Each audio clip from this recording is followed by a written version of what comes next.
మన కాదంబరి సిల్క్స్ లో flat 50% discount and 25,000 purchase మీద 2 కంచి కాటన్ సారీస్ ఉచితం. ఎక్సలెంట్. సో ఆ యూట్యూబ్ నుంచి ఫేమ్ అయిన తర్వాత మీరు సడన్గా విజయనగరం వచ్చేటప్పుడు కానివ్వచ్చు, హైదరాబాద్లో దిగేటప్పుడు కానీ ఫస్ట్ మిమ్మల్ని గుర్తుపట్టడం ఎలా మొదలైంది? ఫేమ్ వచ్చిన తర్వాత అంటే ఫస్ట్ ఎయిర్పోర్ట్లో దిగినా కూడా నాకు తెలియదు. హైదరాబాద్లో అనుకుంటాను, హైదరాబాద్లోనే బాగానే అసలు చాలా గుర్తుపట్టారు బాగా. ఎలా అంటే చూసిన 10 మందిలో ఒక 8 మంది ఖచ్చితంగా గుర్తుపట్టారు అనమాట. ఇంకా పిల్లలైతే అడగక్కర్లేదు. పిల్లలు ఆల్మోస్ట్ ఆల్ అందరూ గుర్తుపట్టేవారు. ఎక్కువ పిల్లలే చూస్తారంట నా వీడియోస్. నేనేంటంటే యాక్చువల్లీ పెద్దోళ్ళ కోసం స్టార్ట్ చేశాను ఇది. ఎలా అంటే ఒక 40+ 50+ ఉన్న ఏజ్ గ్రూప్స్ ఉంటారు కదా, వాళ్ళ గురించి స్టార్ట్ చేశాను అనమాట. ఎలా నాకేంటంటే నాకు కొంచెం అమ్మమ్మలతోని, నాన్నమ్మలతోని, వాళ్ళతోని కనెక్షన్ ఎక్కువ. చిన్నప్పటి నుంచి కూడా తమ్ముడు మమ్మీ వాళ్ళ దగ్గర ఉంటే నేను నాన్నమ్మ దగ్గర పెరిగాను. మన ఏరియా సైడ్ కొంచెం అటు సైడ్ అలానే ఉంటుంది కదా, సో నేను ఎక్కువ నాన్నమ్మతో. అలాగా నాకు అమ్మమ్మ నాన్నమ్మ అంటే చాలా పిచ్చి ప్రేమ, వాళ్ళ మాటలు, వాళ్ళ దగ్గర ఉండడం నాకు అది బాగా అలవాటు. సో మన యాస అనేది మనకి బాగా అలా కనెక్ట్ అయింది నాకు బాగా. సో మీరు ఎప్పుడైనా అనుకున్నారా అంటే స్లాంగ్ ఎలా ఉంటుందో, బయటికి ఎలా రిసీవ్ చేసుకుంటారో? అలా స్టైలిష్ తింగర్ బుచ్చి అని చెప్పాను కదా, అందులో మాత్రం ఇంకా నటించి జీవించి పడేసేదాన్ని అనమాట. అంటే నేనంటే నేను కాదన్నట్టు. అంటే ఎలా అంటే హలో హాయ్ బాగున్నారా, ఎవరో నేనెవరో స్టైలిష్ తింగర్ బుచ్చి అని, ఎలా ఉన్నారు మీరు అంటే మనం తెలియని ఎవరైనా మనకు కొత్తగా పరిచయం అయ్యారు అనుకోండి, ఇప్పుడు మనం డైరెక్ట్గా యాస మాట్లాడలేము వాళ్ళతో. ఎందుకంటే తెలంగాణ వాళ్ళకి ఆంధ్ర అర్థం కాకపోవచ్చు, ఆంధ్ర లోపలికి తెలంగాణ యాస అర్థం కాకపోవచ్చు కొన్ని వర్డ్స్ కానీ ఏదైనా. సో వెరీ బేసిక్ యాక్సెంట్ ఉంటుంది కదా, దాంతో స్లాంగ్తో మాట్లాడారు. ఆ ఛానల్లో అలా మాట్లాడాను అనమాట. అలా అంత ఓవర్ యాక్షన్ చేయబట్టి ఆ ఛానల్ క్లిక్ అవ్వలేదేమో అనిపించింది. సో బ్యాంకాక్ పిల్లకి వచ్చేసరికి ఈ ఛానల్తో చాలా కష్టపడ్డాను. యాక్చువల్లీ స్టైలిష్ తింగర్ బుచ్చితో చాలా కష్టపడ్డాను అనమాట. ఎందుకంటే ఆ వీడియోస్ పెట్టేవి పబ్లిక్ చేసేదాన్ని, పబ్లిక్ లో పెట్టేదాన్ని అనమాట. అప్పుడు అయ్యో ఎవరు చూడట్లేదు, పబ్లిక్ లో పెట్టినా వదినేమో అందరు చూస్తారని చెప్పారు. కానీ ఎవరు చూడట్లేదు. కానీ ఎడిటింగ్కి దానికి చాలా యూజువల్గా మనం చేసే అంతకుముందు అన్నీ ఏంటంటే మ్యూజిక్తో చేసేదాన్ని కదా, సో ఇదేంటంటే మ్యూజిక్ లేకుండా చేసేదాన్ని అనమాట. అంటే మ్యూజిక్తో అయితే కాపీరైట్స్ వచ్చేవి, మానిటైజేషన్ అవ్వదని చెప్పి చేసేదాన్ని. సో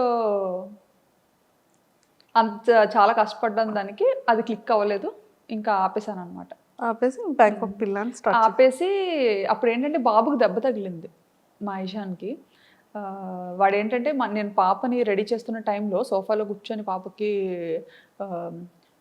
జడేస్తున్న టైంలో చాలా చిన్నగా ఉండేవాడు అనమాట. కోవిడ్ టైము, కోవిడ్ వల్ల తగిలేసిందని అనుకోవచ్చు.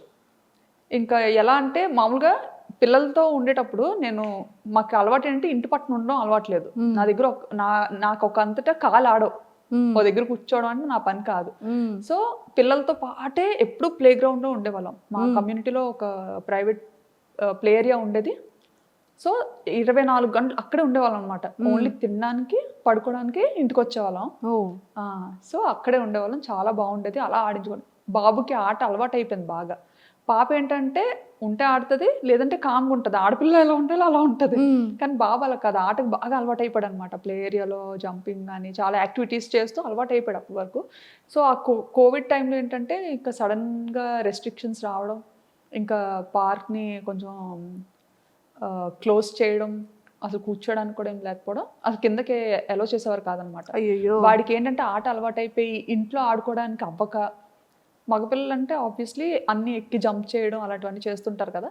సో పాపకి నేను రెడీ చేస్తున్న టైంలో నా సోఫా వెనక నుంచి పైకి వెళ్ళి సోఫా పై నుంచి కిందకి దూకాడు.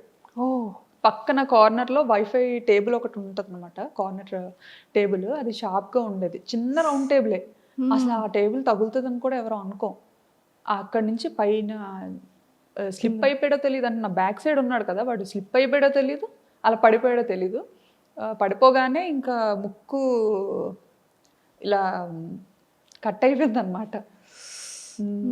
ఇలా కట్ అయిపోయి ఇంక ఇలా వచ్చింది ముందుకి. అమ్మో.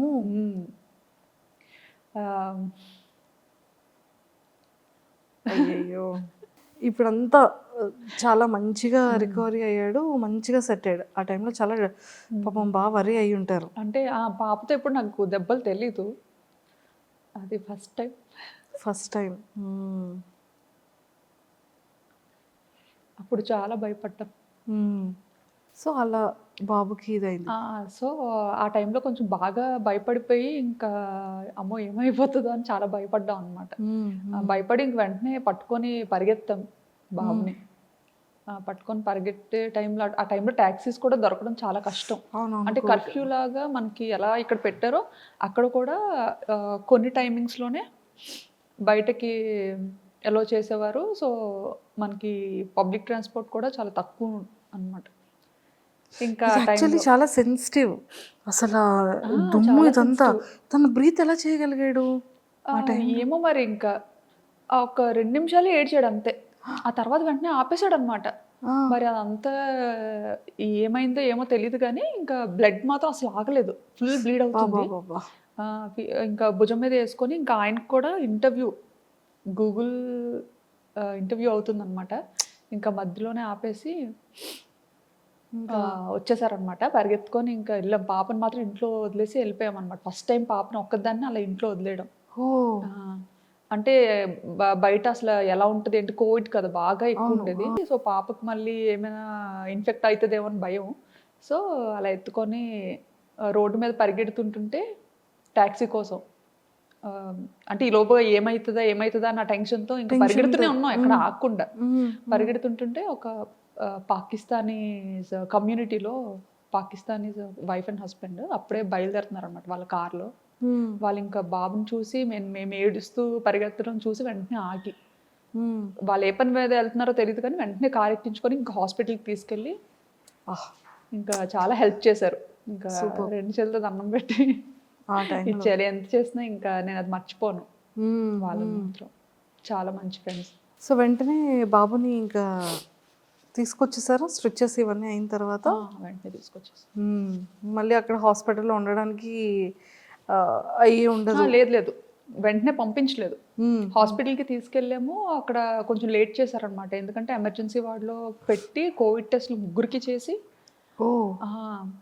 అప్పుడు ఎలో చేసి బాబుని ఆ నైట్ అయితే ఇంకా ఉండిపోవాలి అని చెప్తే అక్కడే ఇంకా హాస్పిటల్లో స్టూడియో రూమ్ తీసుకొని బాబుతో పాటు నేను ఉంటే ఈయన పాప దగ్గరికి వెళ్ళి ఉన్నారనమాట. నెక్స్ట్ డే మార్నింగ్ ఎర్లీగా స్టార్ట్ చేసే ట్రీట్మెంట్. అప్పటి వరకు అలానే ఉన్నాడు? అప్పటి వరకు అంటే అది మంచిగా ఇచ్చేసారనమాట. బ్లీడ్ అవ్వకుండా అంతా చిన్న ఏజ్ లో బాగానే పెయిన్ ని బేర్ చేశాడండి. అసలు ఆ టైంలో మనకి ఆ సెలైన్ పెడుతుంటారు కదా, రూమ్ లో ఉన్నప్పుడు పెట్టారనమాట. పెట్టినప్పుడు కూడా అప్పుడైనా ఉండేవాడు కాదు, ఇంకా ఫుల్గా రూమ్లో తిరిగేయడం ఆడేయడం. అసలు ఎలా పట్టుకొని ఉండాలి అసలు, ఇది ఇక్కడ బ్లీడింగ్ ఆపడానికి అని చెప్పి పెట్టారు. ఇంకా అది లాగేసుకుంటూ ఉండేవాడు. చిన్నోడేమో బాబు, ఒక 1.5 year ఉంటుందేమో అప్పుడు. అంతే బాబా. అప్పుడు కూడా చాలా చుక్కలు చూసాం కానీ పేరెంట్స్కి ఎవ్వరికి చెప్పలేదు.